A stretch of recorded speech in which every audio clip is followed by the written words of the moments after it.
Hey, guys, Alex of These Pels are here, the voice coach. That part, guys. Professional speaker, certified life coach, Amazon bestselling author. But listen, most importantly, I am the host of the Speak Easy podcast where we talk about the behind the scenes on what it means to be the successfully paid speaker and author. Listen, I know that some of you are going to look at this title and say, she's speaking to my inner self, because you're either in that space of you have kids about to go to college, you may be in the space of you're in college, or you said, you know what, 2020 is going to be the year that I go back to school.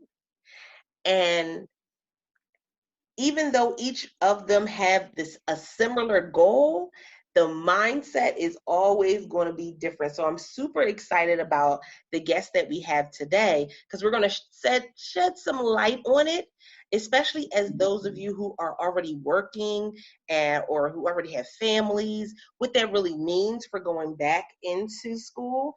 But not just that, as speakers and authors, there's a greater spectrum to this, because we need to make sure that we are always learning and always perfecting our craft. So I'm super excited to have Linnita here. Hey, Linnita. Hey, thanks for having me. I'm excited to be here as well. I am excited. Oh my goodness. When I think about college, can I tell you, I am a college dropout. And I said I wanted to go back, and this was actually the year that I said I want to go ahead back, start taking some classes, even if I do it online. And I'm thinking to myself, maybe online is not going to be the best option for me, because then I don't have to really leave home.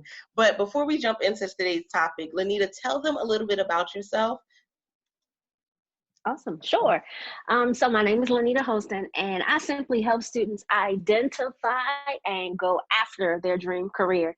It doesn't necessarily have to be college. The educational pathway, I help students to find their best fit. I consider myself an advocate for education, and I consider college as being one of the pathways, but I'm totally on board that it is not the only pathway. I am a first-generation college graduate, and I went to Towson University. I studied communications, and when I graduated, I came home without a job. And I remember sitting in graduation with a tear rolling down my cheek because I had no plan. It was a very exciting time, but the reality was I didn't have a plan on what was next. And I had spent about $50,000 on this degree, and transitioning into making it lucrative or making my college experience valuable was a challenge. So it took me about 2.5 months to kind of learn, apply a few of my transferable skills, and do a few things to make myself marketable. And I ended up negotiating my salary at 21. And then I wrote the book, The College Strategy, because once I went through that process, I realized that a lot of our Black and brown students are being sent off to college culturally with the expectation that if you achieve a degree that you can obtain financial success and a head start. And that's a false narrative. There really has to be a plan in place. So that's what the college strategy is, teaching students to strategically think about their academic endeavors and how that translates into a professional career path. So I wrote the college strategy, and then I began doing workshops and keynotes to college campuses, as well as to parents and students in the community. So that's a little bit about me and my background. And I just absolutely love my work with students and their parents. So that's the perfect place for us to start, because you spoke on that false narrative. And I know that that's something across the board for those that are going back to school, for those that are going to school for the first time. There's this idea that when I step foot on college campus, I got it all planned out and it's just all going to work out in my favor. This is a straight path. Linnita, tell them. You know, if you really think about it, there are steps to every stage in life until after high school. There are no steps. Like, there are steps to prepare you for college, so they say. But there's no steps to prepare you to use whatever you do after high school and apply it to life to be successful. So that's what I mean by false narrative. It's a marketing tool to say college graduates have an increase or can increase their earning potential. Those are marketing terms. Can is the word that we want to pay most attention to. Can meaning with purpose and intention you could, but there's still some opportunities that you may not. And so I think that the largest challenge is, and I don't think it is identifying majors that are competitive and in demand. That's one of the factors, but it's really students and parents recognizing the value in having skills. It's not the degree that you obtain, it's the skill set that you earn while you're earning your degree so that you can be utilized. People want to see how can you be used, not what did you earn. And so teaching students that mindset, and if you think about it, that's a very advanced mindset to have at the 17 and 16 and 18 age in their age group. But that's where I come in, and I'm very intentional about teaching students to think beyond just graduating, but what is the ultimate plan? That part. And it's interesting that you would say that, because I know a lot of people, even when we think about vocational, there were a lot of people that went into for like medical billing. They went into, these different areas of expertise. And then when they came out, it was, well, you don't have any experience. Yes. And the experience piece is something that I teach students in my Dream Career Academy. I'm currently piloting the program to launch in spring of 2020. But the importance of gaining the skill set that your industry will be looking for, how do you do that while you are earning the trade or earning the degree or while you're serving in active duty? It's those skill sets that we should be actively seeking to build.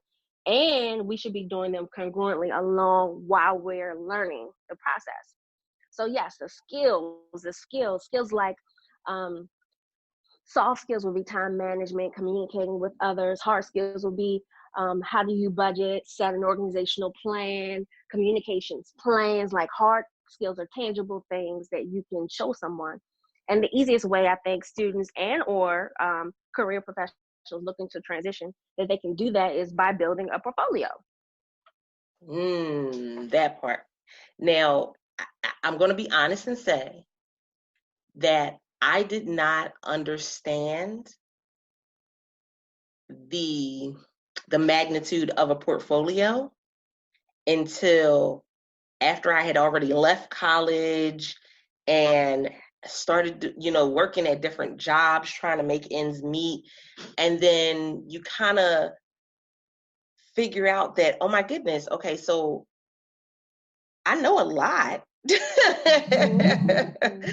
And people don't really understand that I know a lot. So that portfolio allows you to be able to better say, okay, well, I have this many years of management experience. I have this many years of, customer service experience. And we saw it on a resume, but we really didn't understand how it translated. Yep. And the portfolio gives the opportunity. It's the extension of your resume and the extension of people call your it's a word where people call your history for being something. I can't think of the word. It's one word. But it's a visual representation of your capabilities and skill sets.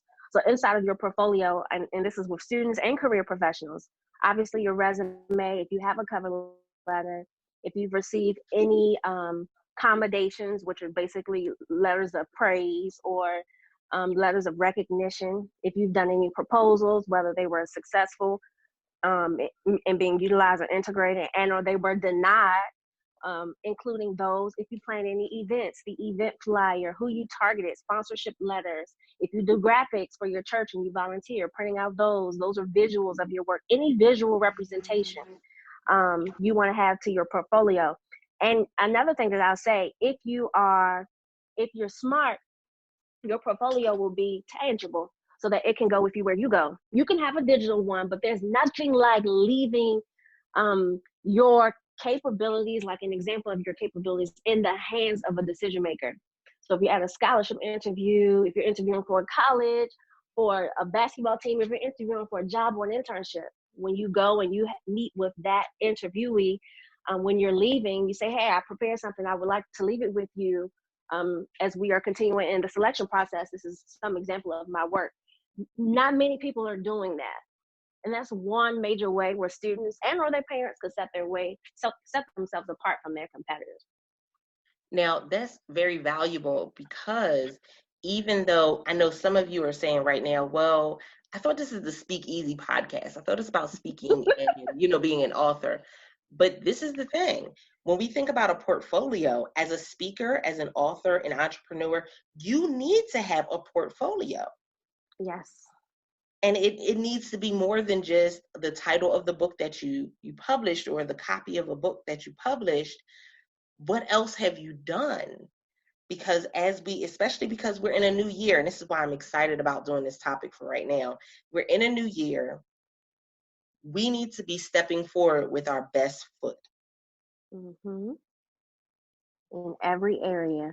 And if you're a speaker, your portfolio could be some of your volunteer work. If you work in your church or an organization, maybe you're not getting paid for it, but you are utilizing your voice to impact a group. It could be photos. It could be still shot videos of videos, still shot images of videos. It could be if someone messaged you on LinkedIn, Facebook, you screenshot that. And you gather them all. It could be digital too.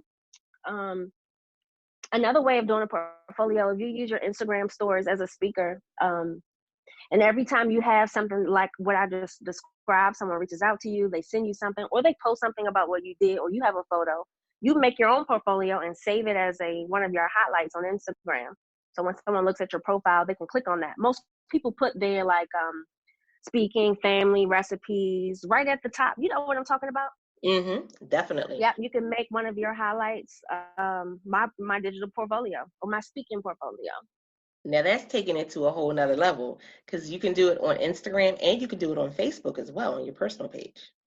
Oh, I didn't know that. Yeah, I love that. Oh my goodness. So when we think about, this strategy, it was interesting enough that for me, when I started preparing my children to go to college, man, I look back and go, there are so many things that I do not know, even though I've been to college. Like, what is that? That's horrible. Mm-hmm. Yeah.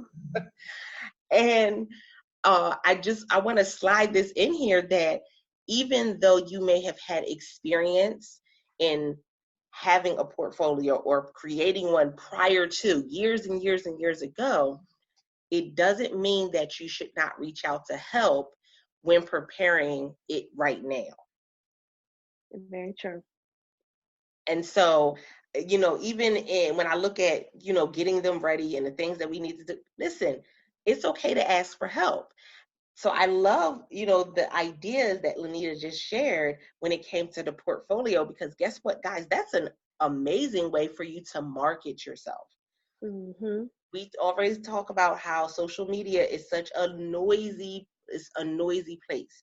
These internet streets, if you step off that curb, you're liable to get hit if you're not paying attention. So this is a great tool to have in your toolbox. It's a great thing to have on your strategy as a part of your strategy. Now, I want to ask you this question as well, Linnita.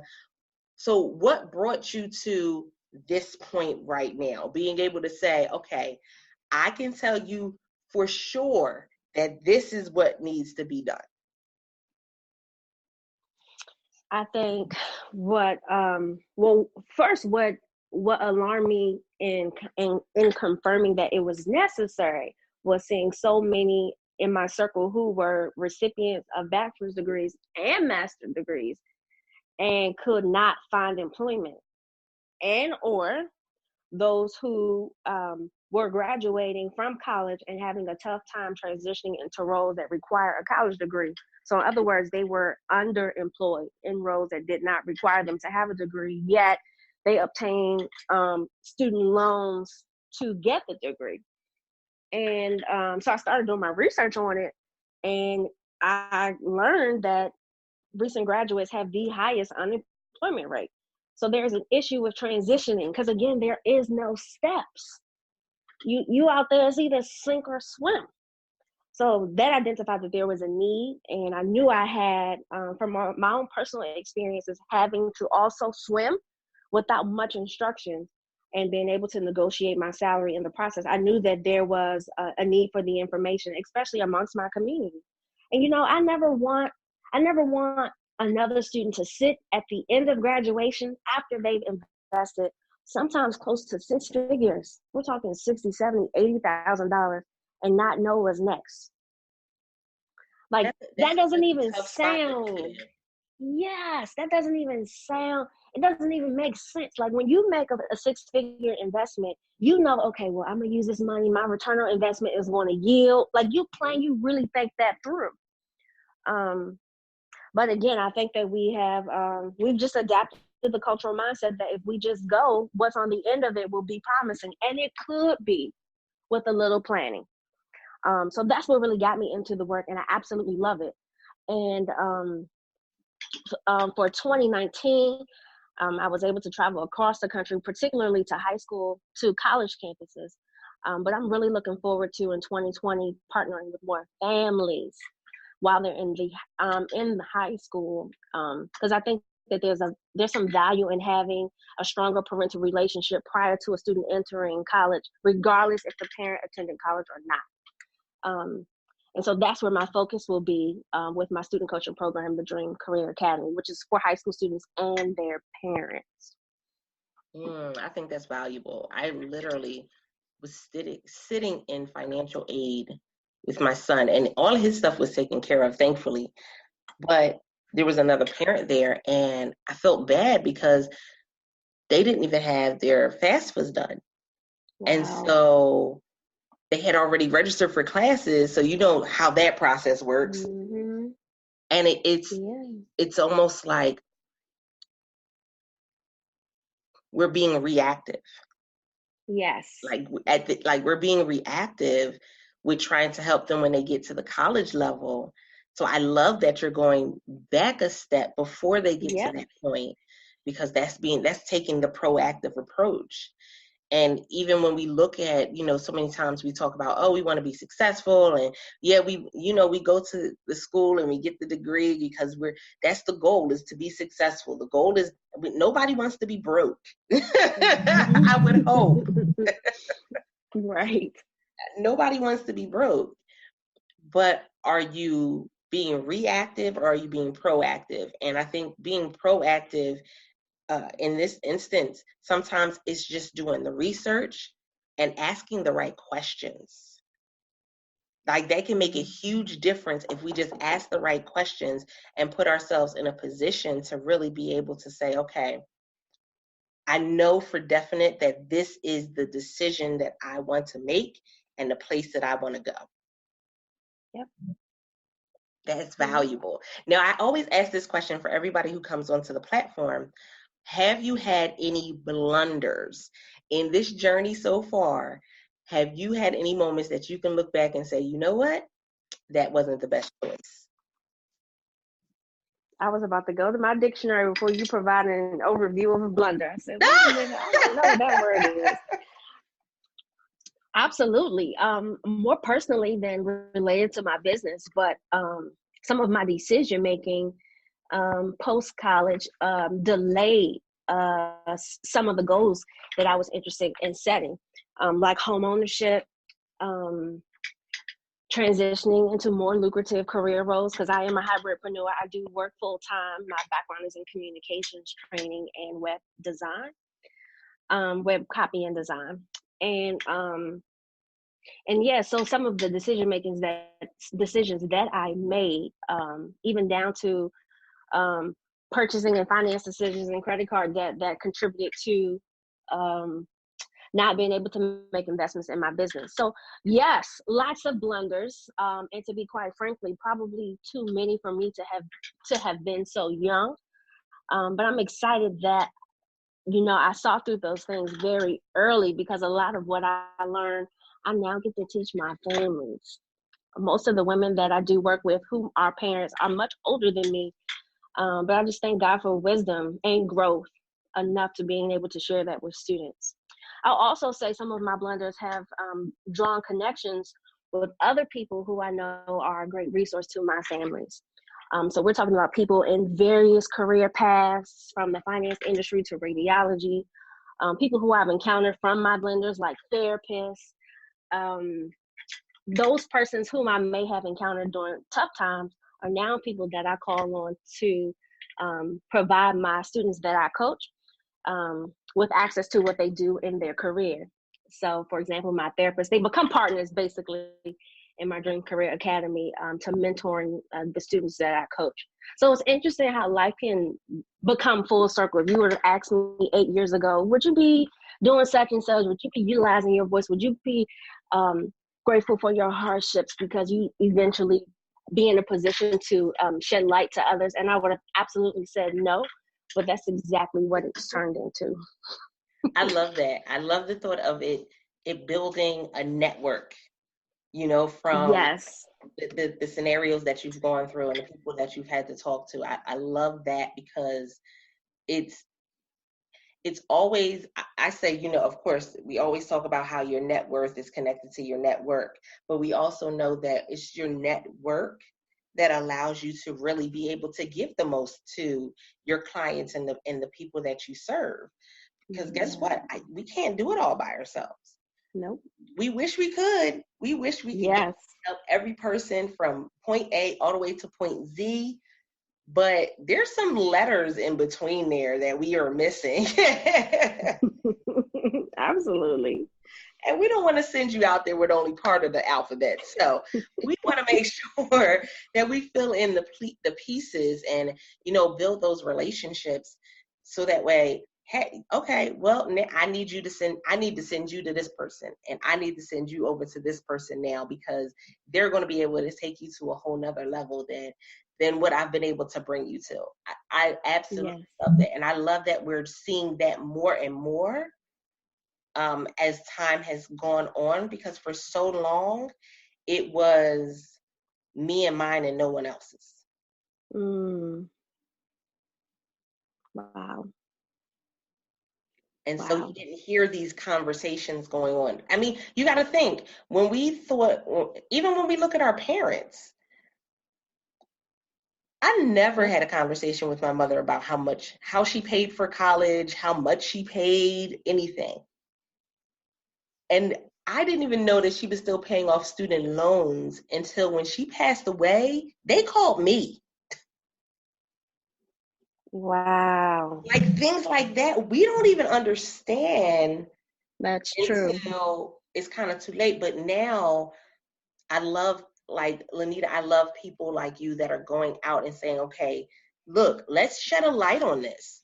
Okay, it may not be the prettiest picture when you look at it. It may not be the it thing to talk about, or it may not be the thing that really makes you all warm and fuzzy inside. But we need to go ahead and shed a light on this, because there's a problem. If students are coming out and they've spent, and some degrees are six figures, especially if you're doing a master's or a PhD, and oh my goodness, to come out from that and then get a job that's not even in your area of expertise, that you just went and spent 6 figures on, that can be devastating. It can be. And I think it's even more devastating when you go through the process and you do transition into a career and you don't like it. And that's another reality too. Our students falling in love with perception and not reality. We talk through that in the Dream Career Academy as well. Getting students comfortable with getting into those environments now, not waiting until they obtain the degree to see and feel and taste what it looks like. Because that actually happened to me as well. My goal was to be a journalist. I used to dream of being on TV as an anchor And when I was 16, because I knew I wanted to study that, I started interning. And I interned at some of DC's largest TV networks. And I realized that I hated it. I did not like the industry. I did not like it. It was very fast paced. It was not era friendly. I thought the people were, let me rephrase that. I thought the situations made people anal, short-tempered, disingenuous. And not that they were that, but the work environment makes you that. And I saw that at 16, and I was able to change my major. But not many people have that advantage or that mindset to see what it looks like first. Oh my goodness. I laugh. I'm sitting here and I'm like, oh my goodness, go ahead, Linnita. Yes, I love that because I'm also being a single mom of 4 and looking at them as they transition into college. It's been interesting. And I think back over the years and laugh because I'm like, I've always been that mom that said, try it. Go for it. Try it out and see if you like it. It makes no sense for you to wait until you get to college to try something and then you don't like it. And now you've wasted time that you could have been doing something that you really enjoyed.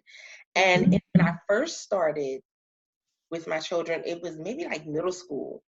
And, they would say, well, I want to try to do this. And then they would say, oh, well, no, I'm not going to do it. No, you already committed to it. You said you were doing it, so we're going with it. But it gave them a different perspective to the point where one of them wants to go to Korea and teach English for a year before going to college. I love it. That's a different career path. I love it. Absolutely. And why not? Exactly. Experience it. Because you may go there and decide that you don't want to come back over here to school. That's true.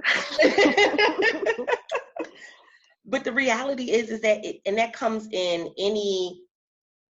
I want you to understand that it doesn't matter what industry you're in. It doesn't matter if we're talking about you going to college. It doesn't matter. No, this means whatever it is that you have a passion for, taste that now. Taste that now. So right now she's in school. She's in high school and she's doing a teaching program through the high school. So she's doing it for free. Her classes that she's taking, they go and they actually transfer over into college credits. So it's a win-win. But find how you can experience that now. Yep. And I think in doing so, she's exposed to what she does not like and what she likes. And you're meeting people along the way. You're gaining networks, people who can vouch for your professional and academic abilities. There's a lot of benefits to being out and visible and active. Oh, I love that. Yes. Out, visible, and active. That needs to be coined. That needs to be a shirt. That needs to be a shirt, because guess what? If you miss any one of those 3, then you're going to be miserable. You're not going to receive what it is that you're trying to receive and, reach that level, because you're going to be scared. You're going to be the person on the side of the pool putting their pinky toe in and still checking the water while everybody else has already jumped in. I know. And I tell students all the time, your head start starts in high school. Start now. I think, as you all know, there are some socioeconomical disadvantages that our students, Black and brown, that they do have. But the head start that they could have is really their intellectual knowledge. That's your head start in developing it now, despite your environment. And it doesn't matter what social class you come from. We all have the capacity to think and dream and do. So beyond your environment, how can you give your own self a head start before entering into those college doors? And people are more prone to invest in people who are already doing the work. Can you imagine if a high school student showed up at their senior level with a portfolio to a small business and said, hey, I would love to intern for you to gain work experience? here's what I'm looking to learn. That's impressive. And that's what I mean by doing the head start and gaining that intellectual property, regardless of the socioeconomic background that you come from. If you don't plan to go to college, if you're going to the military, you could have a head start. I absolutely love this episode. Oh my goodness, we could keep recording and listen. We'd end up having to break this part in like 3-4 parts, simply because there's so much that we can say. And when it comes to this whole arena and this whole journey, but I want them to know how they can get in contact with you, especially those who may be ready to go back to college. They're ready. They have teenagers and they're like, you know what? I need to connect with Linnita some way, somehow. I need to find her. Or there may be some administration that are saying, we need to have her come out to our school and do this program in our school. Absolutely. So I always say, don't have sex on the first date, which is basically email a person without getting to know who they are. So you can check me out online on YouTube, Instagram, or Facebook at Linnita Hosten. It's on. That's it on everything. No spaces, no dashes, no underscores. And that's LINNITA HOSTEN. And you can also find me online at linnitahosten.com.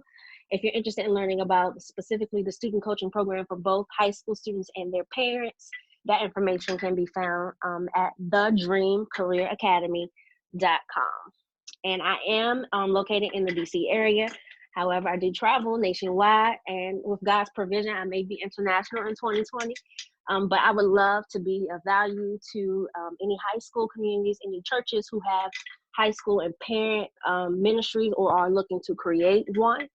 And then any any higher ed administrators, specifically those whom are in the business school and or campus activities. So yes. Great. And guys, you know that it's all about elevation. It's all about taking it to a whole nother level and being able to reach that success that we all want to be able to say we were able to touch it, taste it, feel it, and live in it. With that being said, I appreciate each and every one of you. Let us know how this particular episode resonated with you. Leave us a review over on Podchaser or on Apple Podcasts by going to bit.ly/Speakeasy Podcast Show. We want to know, did you like it? Did you love it? Did you feel as though it was hit the nail on the head for you? By all means, again, let us know. And don't forget, guys, we appreciate each and every one of you that shares, that comes and comments and comes and hits me up and says, I love this podcast. Why? Because guess what? Without the Speakeasy Podcast listeners, there is no Speakeasy Podcast. So with that being said, I appreciate you guys. And until next time, guys, don't forget to press it out. See ya.